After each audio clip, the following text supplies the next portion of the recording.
Today I want to do a follow-up on the video I posted last week about my favourite John Mayer solos, and I want to answer a couple of questions that I received over on Instagram.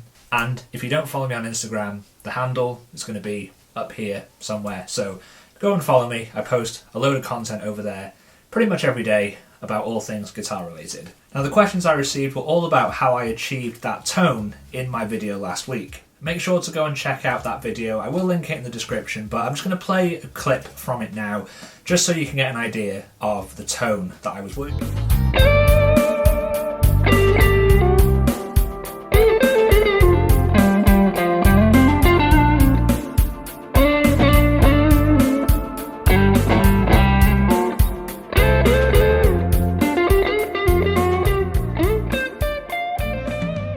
Has been one of my biggest influences for years and years, and I've spent a lot of time researching his gear, what settings he uses on his pedals, how he sets up his amps, and I've seen him play live three times now.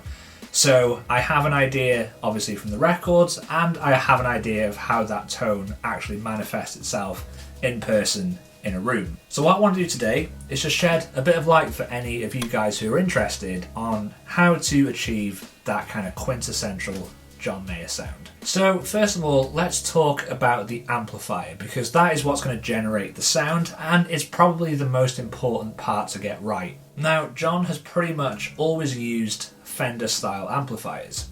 Whether that is his signature 2-rock, which is pretty much a Fender circuit which has been I guess modified pretty heavily and tweaked to his preferences, but at the heart of it, it is just a kind of blackface Fender sound. And in some of his touring rigs in the past, he's always included a Fender amplifier in his kind of amp combination to add a bit of width and a bit of extra depth to the sound. So the key characteristic of the kind of blackface Fender sound is a pretty predominantly scooped mid-range. I'm not a middle guy. My entire life has been about taking out the mids. I use a Fender Blues Junior, and that's what I used to record that video. Now, the Blues Junior is pretty spiky in the mids. However, you can EQ it to kind of get you in that ballpark. And basically all you need to do is you just need to scoop out the mid-range. So my middle control on my amp is normally set around 3 or 4, and to my ears what it does is it just mellows out the sound a little bit. With mid-range, it's something that is really musical when it's used right, but it can be quite harsh and quite brittle, and if you're wanting to get clarity for clean tone, then getting rid of a lot of mid-range is a great way to make sure that you have a lot of character in your tone. With bass and treble, I tend to set those to be roughly the same. I tend to leave them around 12 o'clock or thereabouts, and when you hear John play live, you'll notice that he does have quite a lot of top end in his tone. It's not as dark as you might think, considering that he plays predominantly 2-rocks and dumbles.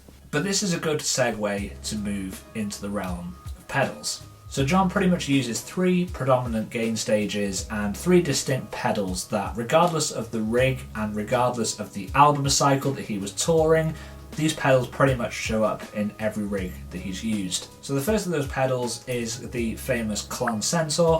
Now, this is obviously the original, and nobody can really afford a Klon Sensor. They are just ridiculously expensive now, but there are loads of pedals on the market that have recreated this circuit.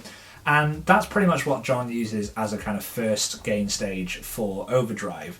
Engaging the Klon for those lower gain lead lines, that upper mid frequency really helps in a live situation, and it adds some really nice crispiness to the top of the note. Next we have the famous Ibanez Tube Screamer. Any iteration of that, whether that's the TS9, the TS808, or John's personal favourite, the TS10, any of those are going to get you in the ballpark, but basically you're looking for a pedal that retains the characteristic of a Tube Screamer. So again, just pushing that mid-range and cutting some of the low end. For the example that I used in my video last week, I was using the T-Rex Alberta, just because that has a bit of added definition and brightness, which again is kind of more similar to helping you get away with some of those Klon tones that we were talking about, and the Alberta is just a good all-rounder. The last pedal that has been linked quite heavily with John is the Marshall Bluesbreaker. John famously used the Bluesbreaker for the solo in Belief on the Continuum album, I didn't use a blues breaker on my rendition. I'm not fortunate enough to own that pedal. But again, like with the Klon, there are countless pedals on the market that basically give you that transparent overdrive sound. I do have a pedal of that style on my pedal board. It's not there at the moment just because it's out of commission, but it's this pedal, which is the JHS Morning Glory. I absolutely love this overdrive. It's absolutely perfect for nailing that transparent overdrive tone. It retains the character of your amp really well, and I used this for a long time as a kind of second stage boost along with my Tube Screamer, just to give you some of those more kind of like medium or high saturation tones for more steering guitar solos. And that's pretty much the crux of the tone.